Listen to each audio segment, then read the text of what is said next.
Hi everyone, it's Don and I hope you're having a fantastic day. Well, once again, there's a bunch of stuff in the news, including more canceled cruises. Some of them got me worried a little bit, and a really interesting decision from one of the airlines. Just so much to talk about.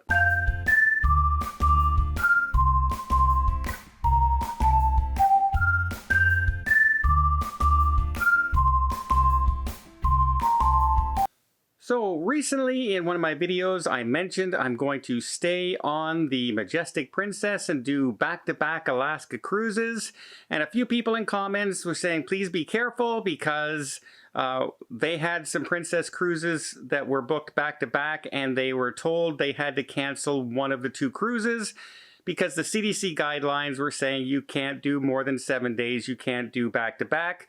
However, all that changed when the CDC came out with their new guidance for cruise ships for masking and vaccination policies, and so you are able to do more than 7 days now. You can do a 10-day cruise now, for instance, they're selling, as well as stay back-to-back. When I was on the Celebrity Edge, there were over 100 guests staying and resuming the second cruise on the Celebrity Edge. So thank you very much for the warning, but I did double check that, and you can do more than 7 days and you can do back-to-back cruises now.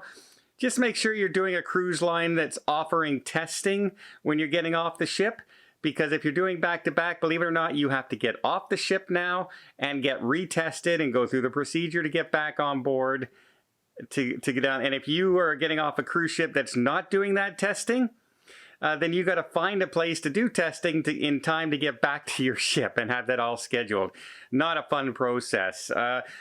Cancellations, some big cancellations out there. Princess Cruises, speaking of them, also just said they are canceling cruises for the Island Princess and the Diamond Princess until April of next year.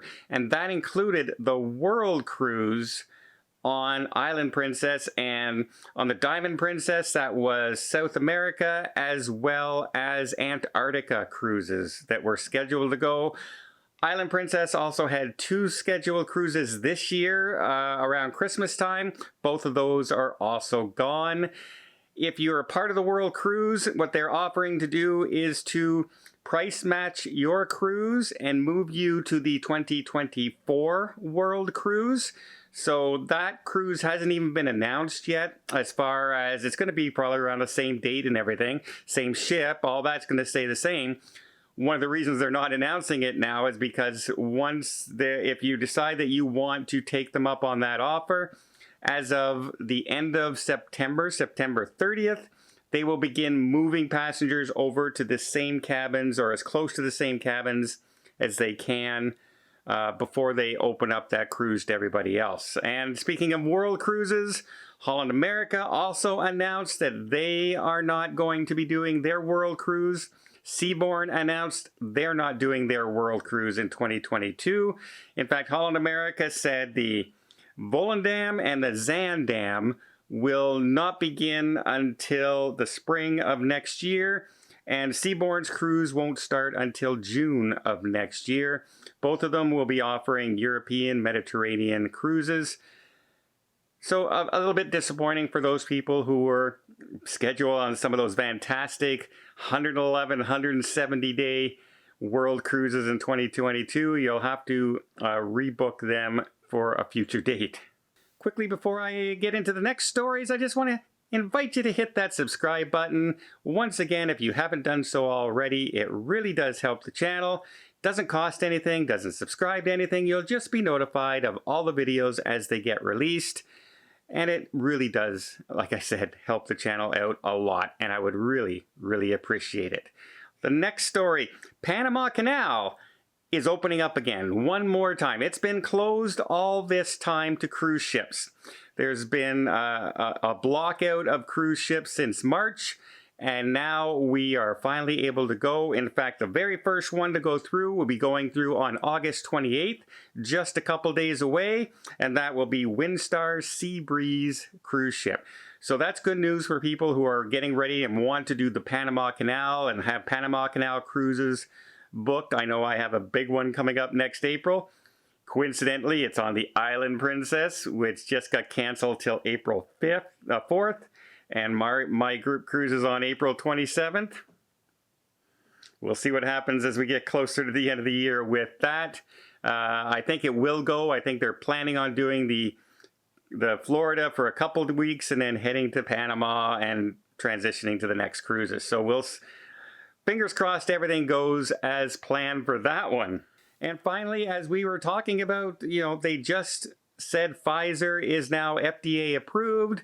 A lot of the federal government has been issuing mandates now for different areas of government to be fully vaccinated, and you have to be fully vaccinated. Well, some of the private sector is now getting involved, and one of them is Delta Airlines. Delta Airlines has now said they want all their employees to be fully vaccinated, and if you are not fully vaccinated, then you will have to pay a premium on the company's health plan.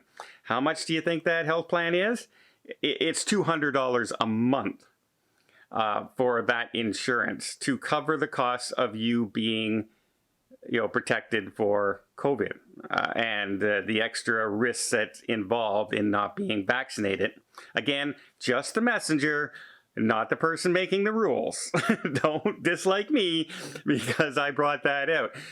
One of the other alternatives that was being floated before they came up with this policy was that if you came down with COVID and ended up in hospital, your hospital your medical would not cover it if you're not vaccinated as well.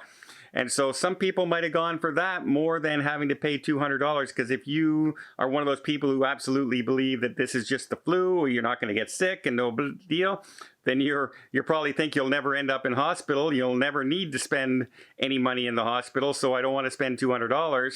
But if you did end up in hospital and you didn't have medical coverage, that could be in the tens and tens of thousands of dollars.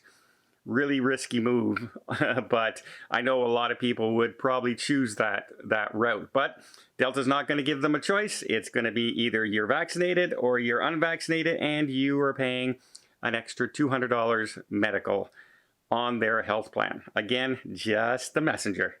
Well, I hope you appreciate this video. If you did, please give it a thumbs up. Want to see more tips, more tricks, more travel blogs from around the world? Hit that subscribe button. Till next time, have yourself a safe and a great vacation.